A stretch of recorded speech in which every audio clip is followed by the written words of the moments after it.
Picture me, I'm a black male, young and a target because of my black skin. My story is short, but my life was shorter. I head out to get a little snack, grab me some Skittles and tea. Now I'm headed back home where I belong to finish watching the game and talk on the phone. Holler at my girl cause I noticed something was wrong. I turn my head back, notice I'm being followed. I ain't carrying nothing but candy in a bottle. So I keep walking and talking, didn't know that I wouldn't see tomorrow. I look back again and I still see the shadow. So I stop to see if there's gonna be a problem. A man walks up to me asking me questions. I don't owe anybody any explanations. So I take my hood off to see this dude clearly. He reached out to me, but this dude couldn't see me.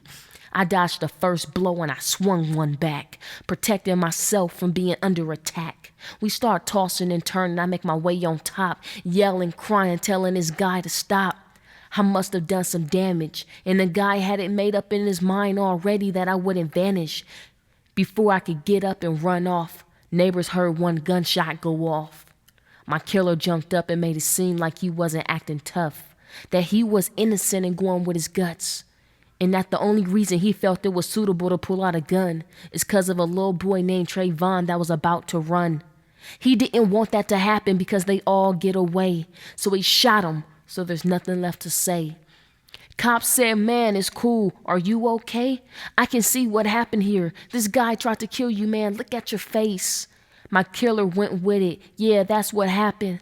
I only tried to ask a question and he hit me in my face. Then we started tossing in the backyard. I thought I saw him reach for a gun, so I shot one off. Luckily, I got to him before he could get to me. Are you sure you saw a gun? Because all we see is some Skittles and tea.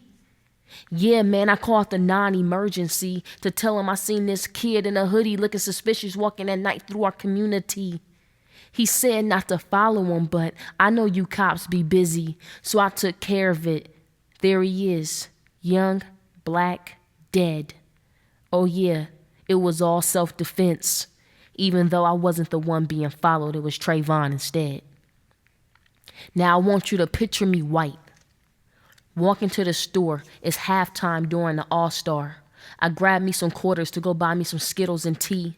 As I walked out the store, I noticed this black guy following me. It's raining outside. I zip my coat up and put the hood on. Grab my cell phone and head back home. Call my chick up, let her know I'm heading back. Someone says something behind me. I drop my phone, turn around, the guy was black. I swing out of fear, it's either him or me. This guy is trying to rob me for Skittles and some tea. He gets up and tastes the blood dripping down his face. Then he points the gun at me and says, you all get away. One shot dead, neighbors said they heard screams. When the police came, they gunned down the only man on the scene. Arrested him for questioning. He said it was self-defense. He was put away for murder and hasn't been free since. I mean, like, if the table was turned, there's no way a black man would be walking around free.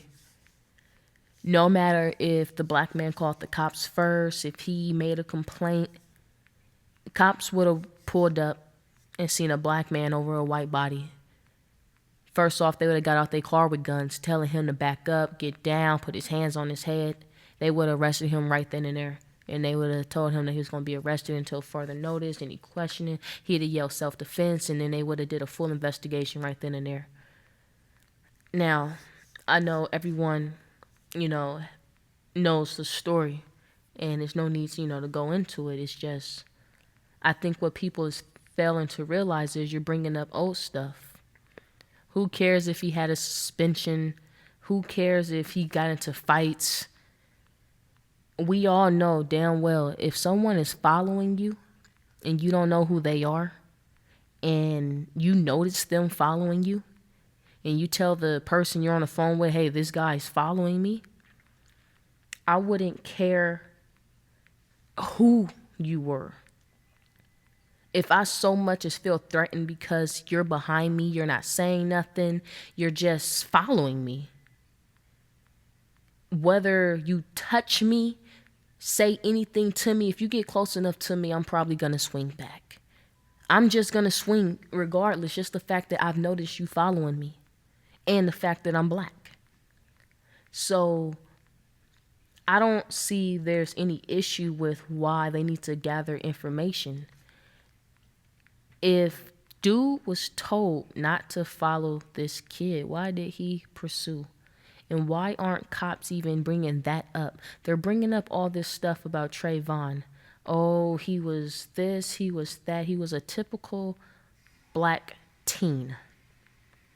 And no one's a saint, no one's perfect. And if he deserved to be shot because he's been suspended or he had an incident with drugs before, the kid's never been to jail. He didn't deserve to be gunned down and shot. And my belief is that he was shot because this guy already had it made up in his mind that he wasn't going to get away. And Trayvon was on top, whooped his ass, and he was upset. So that's just the way I see the story is you followed this guy. And you knew you had the upper hand because you had the gun. And when they told you not to follow him, you took it upon yourself to do it anyway because you wanted him dead for whatever reasons. And you've made all false alarm calls, several dozen times. And, cops come on the scene and they check the kid for drugs, the dead kid. Like it would matter if he had drugs in his system, he's dead. And they just let you go home to your family or wherever it is that you go. And I don't only see a lawsuit for having a community watch guard unaware of when and how to use his gun and the fact that he didn't know how to follow protocol. I also see one on the police to ignore everything. So to me, it's like two issues here, and you guys are steadily bringing up issues on a 17-year-old dead kid. And I just don't understand it because we only got one side of the story. Unfortunately, Trayvon's not here to tell his side. And I honestly believe that he noticed Zimmerman following him. I wasn't there. I don't know who touched who, but I see it as Zimmerman said something to him, and he hit him. Zimmerman hit him back. And I guess you look at it, Trayvon's 140 pounds and Zimmerman's twice his weight. He whooped his ass and he was a little upset that how dare this kid do this. And you think you're going to get away? He makes it very clear. You think you're going to get away? You coons. And he shot him in his heart. Now, if you so much thought, oh, he was reaching for my gun that he didn't know I had, or he hit me in my face after I was following him and I was told not to. I was self-defense. You shouldn't have been following him anyway. If anything, Trayvon was in self-defense. And if the tables were turned, or even, if anything, any situation with a black man and a gun, it's against the black man no matter what.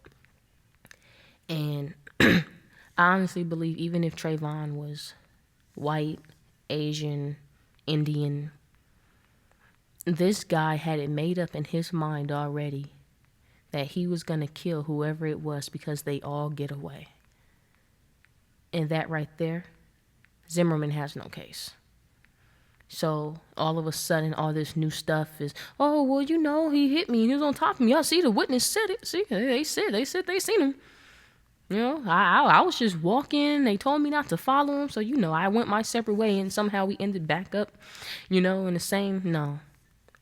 Sit down, man, because your story's whack. And the cops is trying to cover up for you. And I don't understand why, So that's just it. And I hope y'all appreciate everything. So that's it.